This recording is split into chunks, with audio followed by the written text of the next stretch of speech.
Welcome back to the Justice Factor. A task team set up by the Minister of Basic Education, Angie Motshekga, has proposed sweeping changes to the way matrics are taught and tested. It wants mathematics to be made compulsory and for tougher university entrance requirements to be introduced. The team also calls for the pass mark to be raised to 40% in 3 subjects and recommends scrapping life orientation as a test subject. To discuss this, we are now joined by education experts, Professor Graeme Bloch and Professor Ruksana Osman, both from Wits University.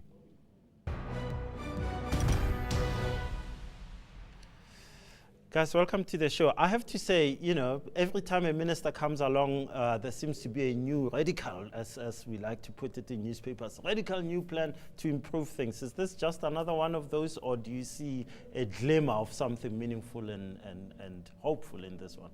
Graeme? Look, I think it's not radical, actually. So I think it's saying senior certificate needs to be upped and needs to engage with the competitive world.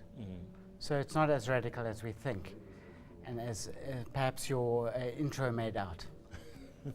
Do you think, is it not that radical? You think it's just an acknowledgement that our world has changed and that our metric is not up to par?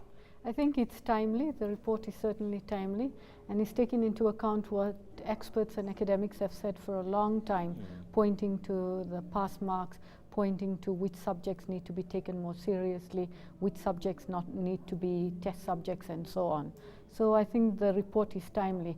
An interesting element would have been to find out exactly what questions did the minister ask that produced the report that has now come out. But it's also a very risky, politically, a very risky move. If you look at it, it essentially says we may have to find ourselves in a situation where the matric pass rate, which has been zooming upwards for quite a while, suddenly has to go down, and that may lead to opposition from many quarters. Look, 30% is not good enough, and it probably won't affect the pass rate too much, because there are very few kids that get 30%. So it's a mixture of very practical and very groundbreaking research and very groundbreaking recommendations as well. Yeah. But when you look at it in total, what about teachers? You know, we introduce a new curriculum. We say mathematics. I mean, there are 286 schools which don't take mathematics at all. Where are the teachers going to come from? Do we have them? How do we attract them?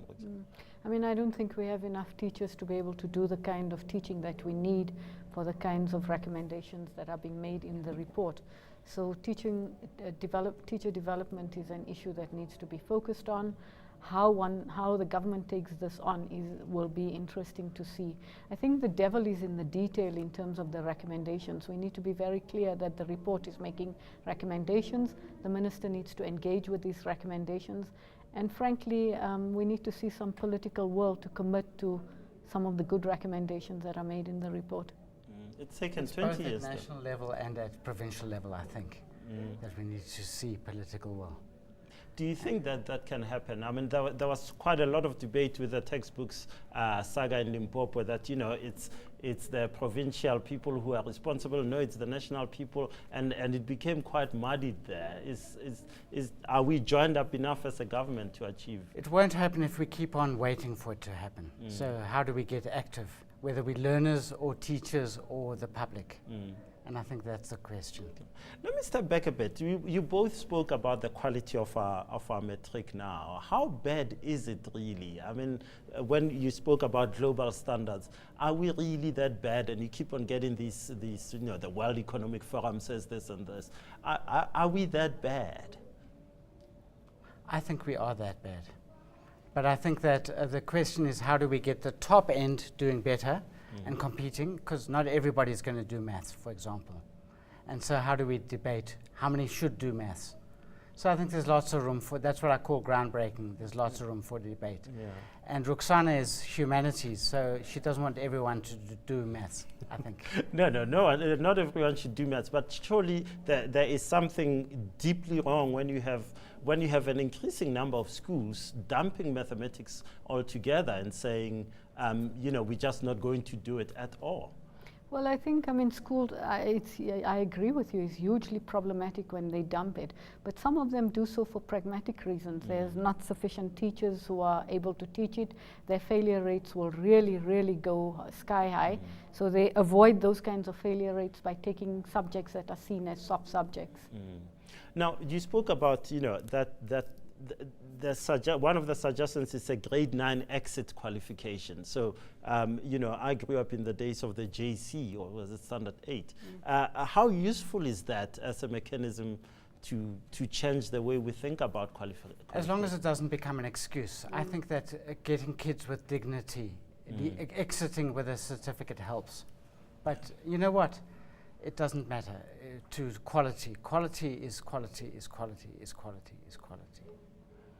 So you're saying that if they leave at grade 9 with a quality education at that level, that's as good as you've given them enough. Well, grade 9 doesn't help. You've got to get into at least a university, at least tertiary or FET college. So grade 9 doesn't help. There are calls in this for greater emphasis on vocational and technical training. Is that the route we should be looking at? I think one of the recommendations that I find quite interesting is a recommendation of diversifying the tertiary sector. So recognizing that actually students don't only go from high school into university and that there are other options. And the options would be greater emphasis on vocational education.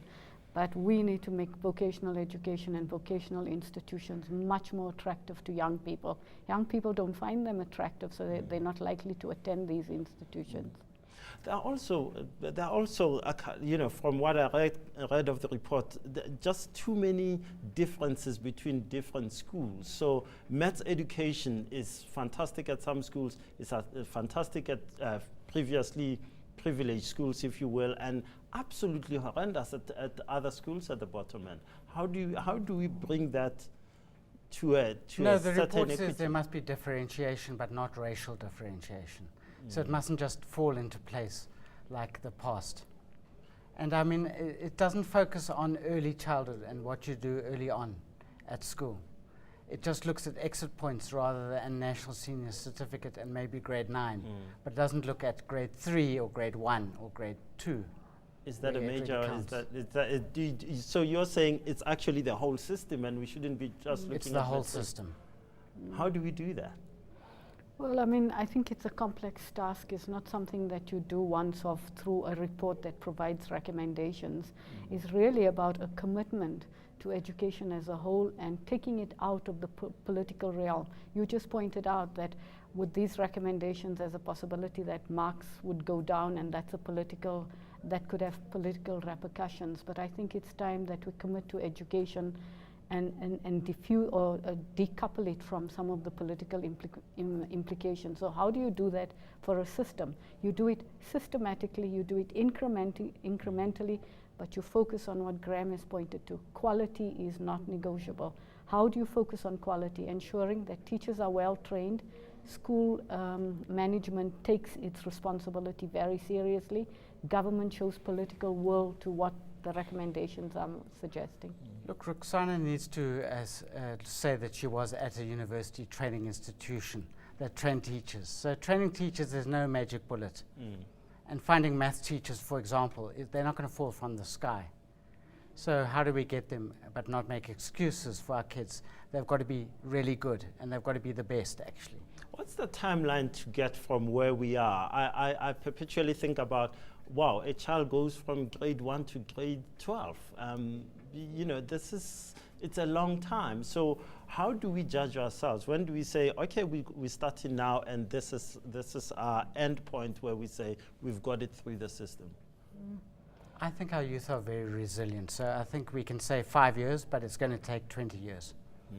Ruksana? Yeah, I mean, I'm with Graeme on that. I'm slightly optimistic to imagine that actually it's a decade. Even the recommendations that are being made in this report will take a decade, and we'll only see it in 10 years' time, the effects of the recommendations, if they're implemented.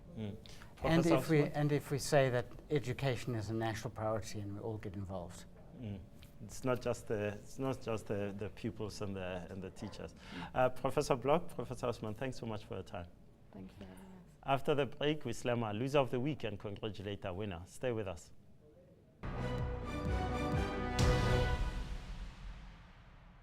News that moves. enca.com.